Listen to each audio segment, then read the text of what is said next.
Bismillahirrahmanirrahim. Assalamu alaikum. Welcome back to Toppers Academy and NMDK Physics with Sayyid Umar Farooq. Conceptual questions of chapter number 16. Question number 1. Corrosive force of steel is greater than iron. Why? तो answer क्या है? Corrosive force of steel is greater than iron due to slow magnetization of steel. पे reason लिख के या explanation लिखो, ठीक है। कोरेसिविटी का डिफिनीशन लिख के, तो the intensity of applied magnetic field to reduce the magnetization of a material to zero is called coercive force या कोरेसिविटी, ठीक है। फ्रॉम हिस्टेरिसिस लूप में आप लोगों ने देखा है क्लियर कट कि coercive force required to demagnetized steel is greater than soft iron. Soft iron से क्या है, कोरेसिव फोर्स रिक्वायर्ड जो है वो ज़्यादा होता है as compare of soft iron. इस वजह से हम कहते हैं कि since materials with greater coercivity are used as a permanent magnet, ठीक है। देयरफॉर स्टील इज ऑलवेज या also used for making permanent magnet. Conclusion में लिखे कि कोरेसिव फोर्स या this is conclude that coercive force of steel is greater than iron. तो 3 step में आप लोग इस शॉर्ट क्वेश्चंस को लिखे, आंसर, एक्सप्लेनेशन और फिर लास्ट में आप लोग क्या लिखे, कंक्लूजन लिखे। कंक्लूजन में क्या लिखना है, वही चीज़ जो आपने यहाँ पर लिखा है आंसर्स में लिखा है, वही चीज़ यहाँ पे दोहराई, ठीक है। नंबर 2, क्वेश्चन नंबर 2 क्या है, देखिए आप लोग, evaluate the importance of strength and stiffness in a design context. तो आंसर में देखिए, they are in the mechanical properties of material which allow structure to maintain their shape, such as strength and stiffness. Strength क्या है और stiffness क्या है, फिर इसके बाद हम importance की तरफ जाएंगे। तो strength हम कहते हैं the ability of the material to support load without breaking। एक मटेरियल पे हम लोड डालते हैं, ठीक है, और उसको सपोर्ट करते हैं विदाउट ब्रेकिंग, इसको हम कहते हैं स्ट्रेंथ ऑफ अ मटेरियल कहते हैं। स्टिफनेस किसे कहते हैं, the ability of a material to distribute a load and resist deformation और deflection in shape and size, this is known as stiffness, ठीक है। रेजिस्ट करता है क्या, डिफॉर्मेशन या deflection in shape and size. Clear हो गई बात। नाउ इंपॉर्टेंस की तरफ आ जाइए। We make the use of such kinds of materials in daily life such as iron, aluminium etcetera for designing Windows, cupboards, टियरन्स एट्सेट्रा एट्सेट्रा। इसके लिए हम इसको इस्तेमाल करते हैं, ठीक है। तो क्या है, these solids are used in engineering industries where they are stretched, squeezed और twisted to design different objects for our daily life, ठीक है। एक मटेरियल का स्टिफनेस और स्ट्रेंथ मालूम हो जाए तो हम डेली लाइफ के मुख्तलिफ चीज़ें इससे बनाते हैं, फिर उस मटेरियल से बनाते हैं। तो कंक्लूजन में लिखे आप लोग, therefore it is important, therefore it is important to use the materials of a required strength and stiffness in structure of the design. The next one, number 3, discuss the superconductivity of a conductor with the help of a curve. तो superconductor किसे कहते हैं, the materials which conduct electricity without any resistance are called superconductor.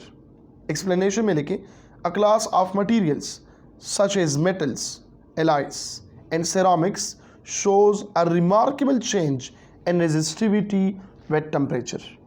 तो कैसी, the decrease in the temperature cause the decrease in resistivity, ठीक है। और at certain temperature these material lost their resistance suddenly which is called critical temperature। या आप लोग इस तरह भी कह सकते हो कि the temperature in which the resistance of a material becomes zero is known as critical temperature.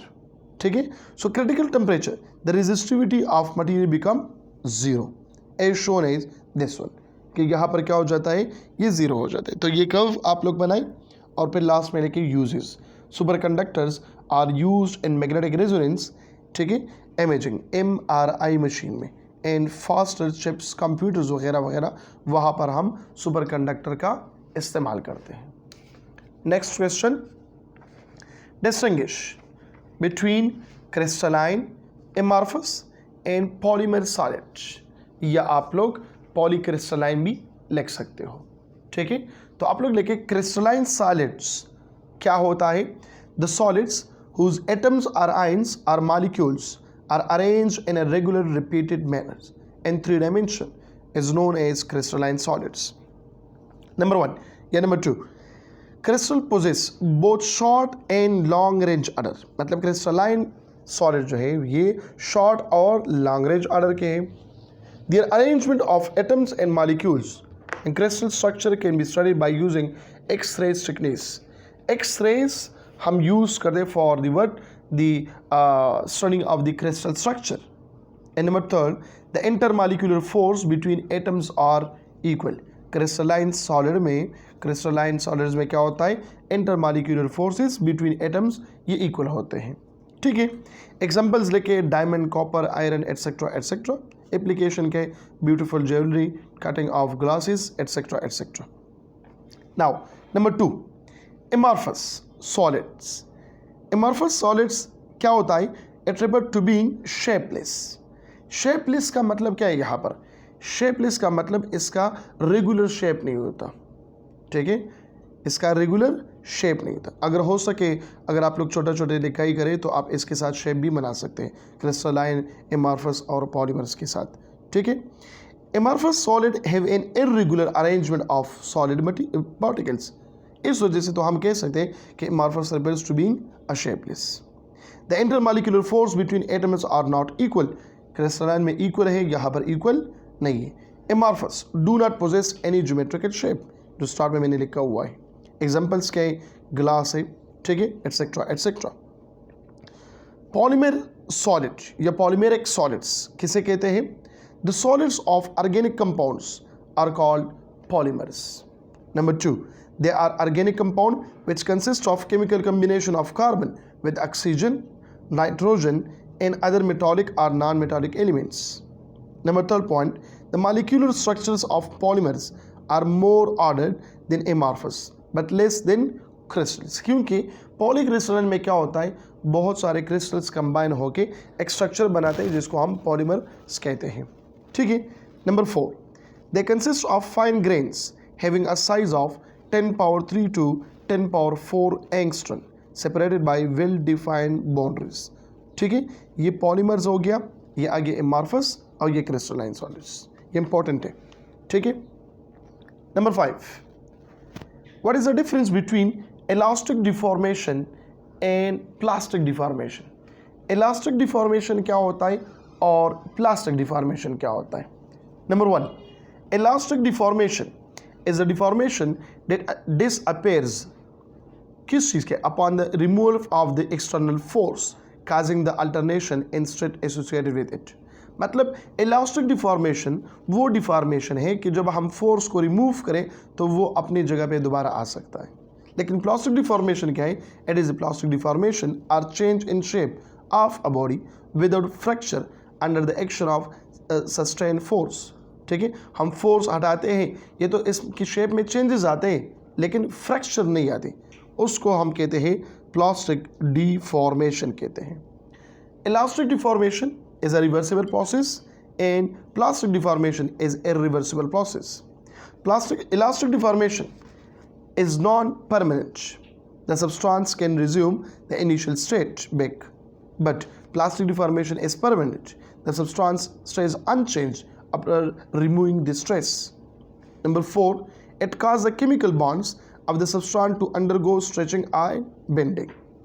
और यहाँ पर plastic deformation cause some of the chemical bonds of the substance to undergo breaking की तरफ लेके जाते हैं, इससे तो वापस अपने हालात में नहीं आता। Number 5, in this process atoms do not slip pass on each other, और यहाँ पर क्या होता है, स्लिप्स होते हैं. ठीक है, तो ये आ गया difference between elastic deformation and inelastic deformation. Next one number 6, ये तो ऑलरेडी हो गए, distinguish between crystalline, amorphous and polymer solids. यहाँ पर आ जाइए, differentiate between paramagnetic, diamagnetic and ferromagnetic material with examples. तो पैरामैग्नेटिक मटेरियल क्या होता है? Those substance which are composed of such atoms in which the orbit and spin axis of electrons are so oriented that their magnetic fields support each other are called paramagnetic materials. ये definition हो गया. ठीक है, फिर second point इसमें लिखो, in paramagnetic material each atom behave like a tiny magnet.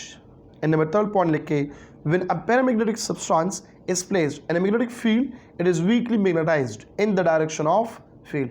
जिस direction में हमने फील्ड को अप्लाई किए उस डायरेक्शन में ये क्या होता है, वीकली मैग्नेटाइज होता है. नंबर 4 एमसीक्यूज पॉइंट भी है यहाँ पे, the relative permeability of a paramagnetic material should be greater than 1. Number last point इसमें एग्जांपल्स क्या है पैरामैग्नेटिक मटेरियल्स के. ठीक है, एल्यूमिनियम है, मैंगनीज है, etcetera etcetera. Number 2 diamagnetic material. Diamagnetic material किसे कहते हैं? What is mean by diamagnetic material? दो substance which are composed of such atoms in which the orbital and spin axis of electron are so oriented that their magnetic field cancel the effect of each other. Opposite direction में होता है. यहाँ पे along था, ये opposite direction में होता है. ठीक है, एक दूसरे का इफेक्ट क्या कर रहे हैं, कैंसिल आउट करते हैं. इसको हम डाईमैग्नेटिक मटेरियल्स कहते हैं. In diamagnetic materials, each atom is magnetically neutral. यहाँ पे ये tiny magnet, like a tiny magnet, यहाँ पर न्यूट्रल है. यहाँ पर रिलेटिव परमिबिलिटी वो क्या है, 1 से ग्रेटर है, और ये किस चीज़ के बराबर है, 1 के बराबर है. एग्जाम्पल्स ऑफ डाईमैग्नेटिक मटेरियल्स क्या है, लेड है, गोल्ड है, कॉपर है, etcetera etcetera. Number 3 ferromagnetic material. Ferromagnetic material क्या है? Those substance in which the atoms cooperate with each other in such a way so as to exhibit a strong magnetic effect is known as ferromagnetic materials. In ferromagnetic substance there are small region called domains. ठीक है, and they are strongly attracted by a magnetics. Iron, cobalt, nickel, etc. etc. ये permanently magnet होते हैं. ठीक है, और जब हम टेम्परेचर प्रोवाइड करें, टेम्परेचर दे रहे फेरोमैग्नेटिक मटेरियल के को, तो वो कन्वर्ट हो जाता है किस चीज़ में, पैरामैग्नेटिक मटेरियल को. और उस टेम्परेचर को फिर हम कहते हैं कौन सा टेम्परेचर, क्यूरी टेम्परेचर कहते हैं. ये एक एक्स्ट्रा है, इसके साथ नहीं लिखना. ठीक है, एमसीक्यूज पॉइंट में आता है. The next one, what is the difference between brittle and ductile materials? Brittle क्या होता है? A material that instantly breaks of the application of the external load is known as brittle. Definition of ductile क्या है?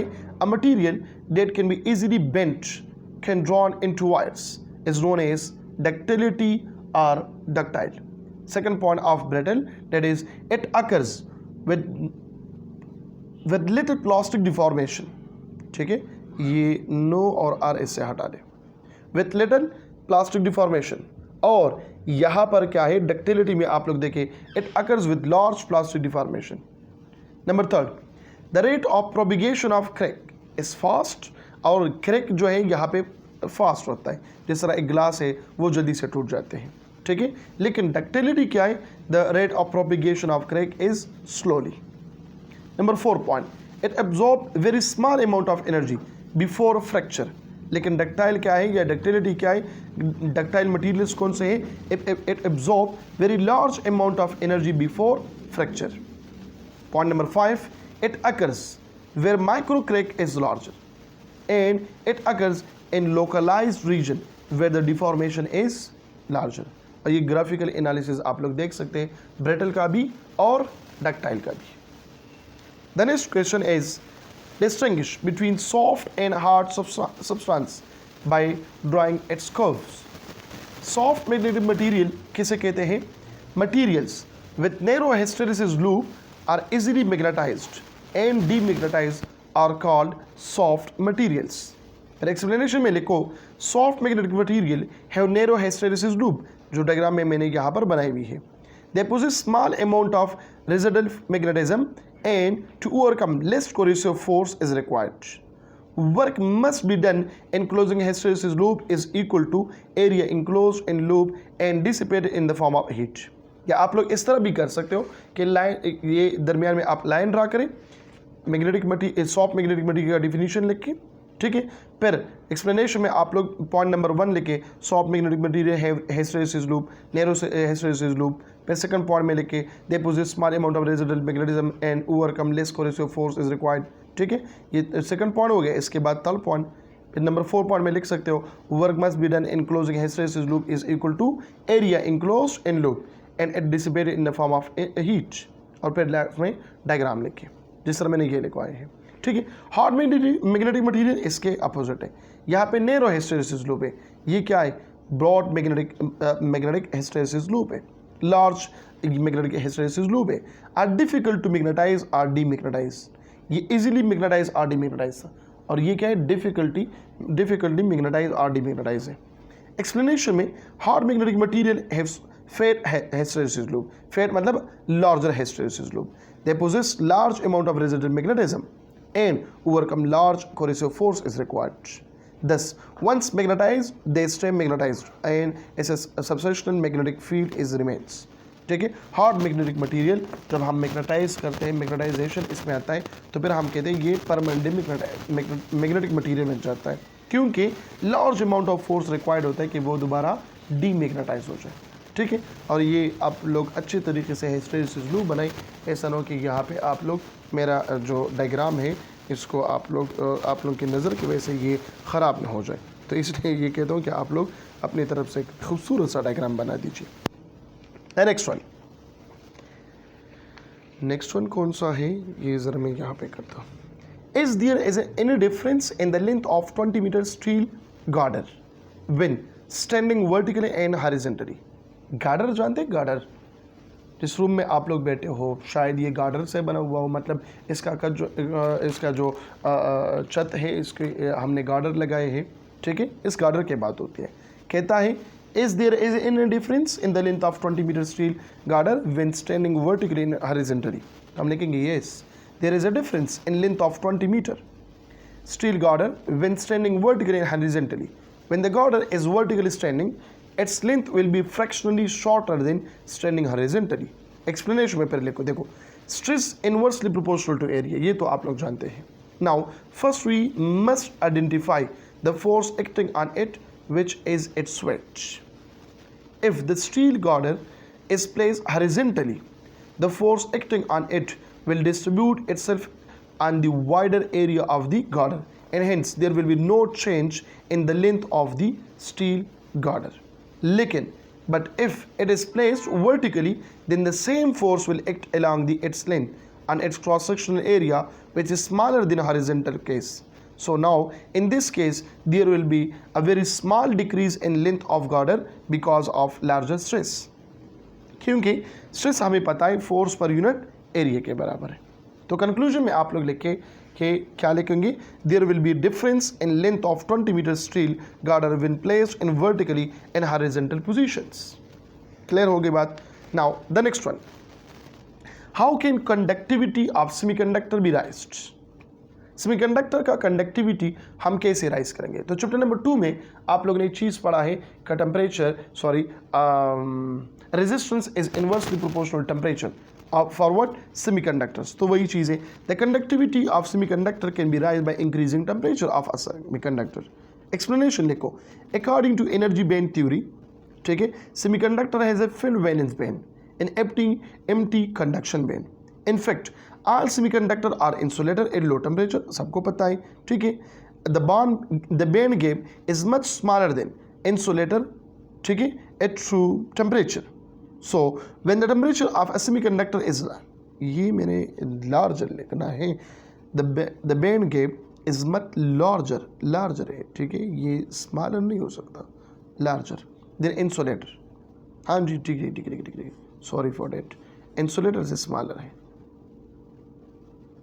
लेकिन अब यहाँ पे देखें, अगर हम सिर्फ इंसुलेटर में बात करें तो लार्जर होता है, क्योंकि रूम टेम्परेचर पे हम कहते हैं सेमीकंडक्टर और इंसुलेटर्स, तो बैंड गैप क्या होता है, वो बहुत ज़्यादा लार्जर होता है. So when the temperature of a semiconductor is raised, some of electrons are thermally excited into conduction band, where they can move easily through a material and take part in conduction. As a result, conductivity of semiconductor is raised. Diagrammatically आप लोग लेके valence band and conduction band, और इन दोनों के दरमियान जो band है वो उसको हम कहते हैं क्या,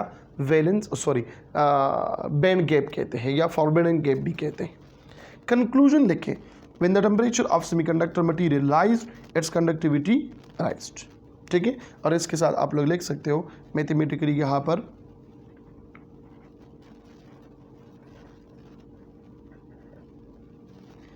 कंडक्टिविटी हम सिग्मा से हम डिनोट करते हैं.